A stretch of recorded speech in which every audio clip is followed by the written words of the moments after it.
皆さん、こんにちは, and welcome to Shogo's podcast. So today, guys, I'd like to talk a little bit about the YouTube shorts that I made a while back, and also I mentioned a little bit about this, the same topic at the end of the video, the full video, a long video in my main channel where I explained that I will not be buying katana from overseas websites, overseas sword sites and such, sword selling sites, and I explained that the thing that I don't like about Japanese people the most is that they never ask why for anything.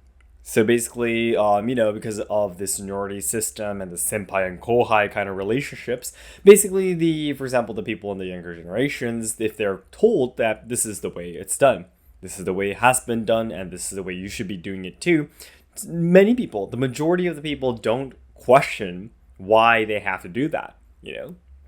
They just simply obey, and that's the end of the story. And I think that's really, really one of the main causes of Japanese social problems. All the social problems in Japan, one of the main causes is that people don't look at the reasons why those things happen, and that's the reason why it's hardly solved. To explain that I really want more people to ask why. Not just social problems, actually, but also in the field of traditional culture, too. Like, there are I've actually received a lot of DMs and comments, for example, telling me that at their training, they've had experiences of their sensei or instructors telling them that they should do something because they should do it. The instructors, the senseis, they can't explain the reasons why they would do such movements, for example, or they do such training methods, because they themselves have never asked their instructors about why they have to do it.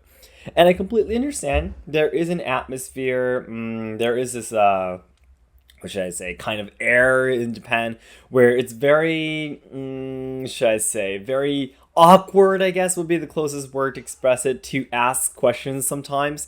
Yeah, like even within the company, if you're that kind of person who's like constantly asking questions, you're kind of seen as a nuisance, which is, I think, is very weird, because if you have something you want to ask, you should ask it. I mean, if you shouldn't just keep on going without it, inside your mind, you're not fully understanding what the purpose or the meaning behind the whatever it is. Like, for example, if you're working, your boss tells you to do this, and you do it even though you don't fully understand why you have to do it, you won't understand the goal or purpose of it, right? And then you won't be able to, what should I say, completely align the intentions of what your boss, wanted you to do.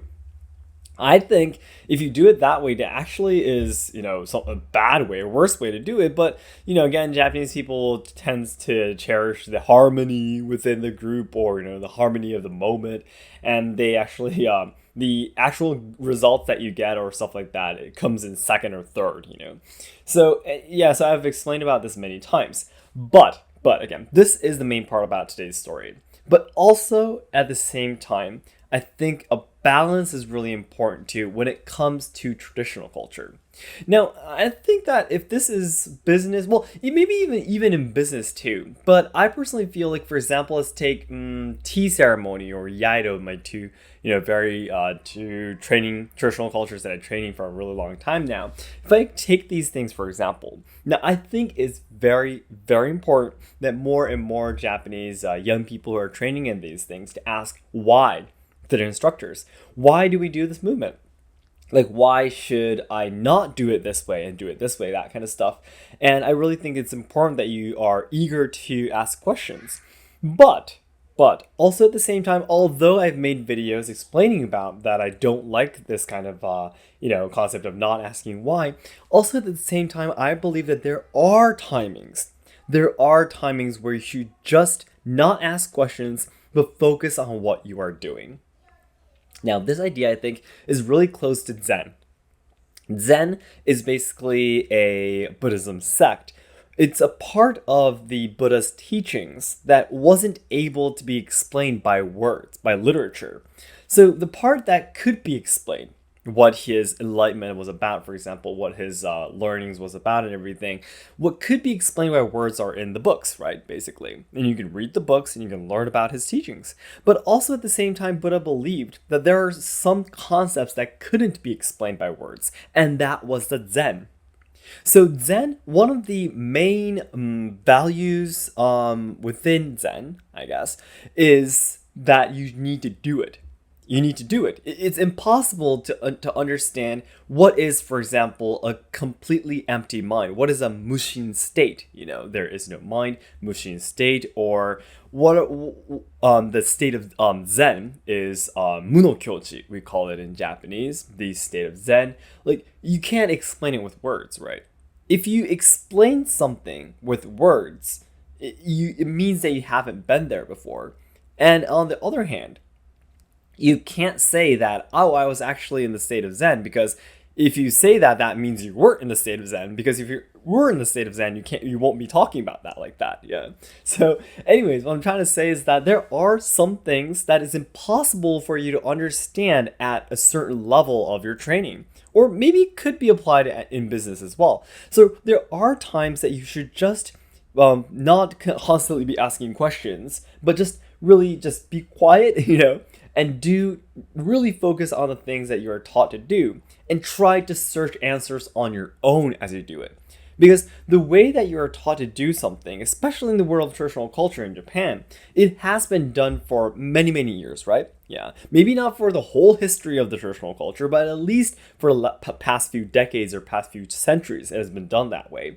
So there must be some kind of message or meaning behind it. And eventually you might realize that there isn't any meaning behind it. In that case, you can change it. But once you get to that point, though, that you fully understand that, until then, you need to continue just doing it without asking. So there are some fields. So it's really important that I think both sides try to understand this. So I feel that the instructor's side, the teacher's side, needs to be more open to question from their students, because I have met tons of people, instructors, sensei class people, who frown and obviously look angry when their students ask them questions because they can't answer them, because they've never thought of it before, and they're like, just shut up and do it, But that's not the attitude, especially in this modern world where we need to really try to very actively try to preserve the culture. If there are too many things that no one can explain why would anyone start doing it, right?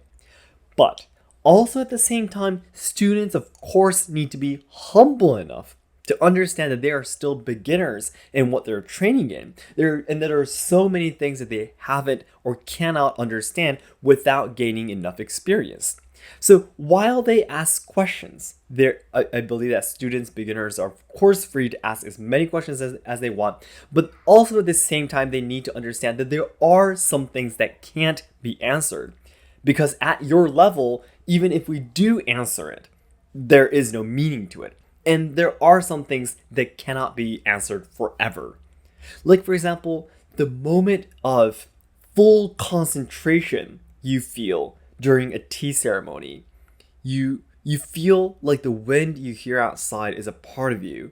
You feel that the sound of pouring water from the tea scoop, is almost like hearing a river, basically, with flowing water.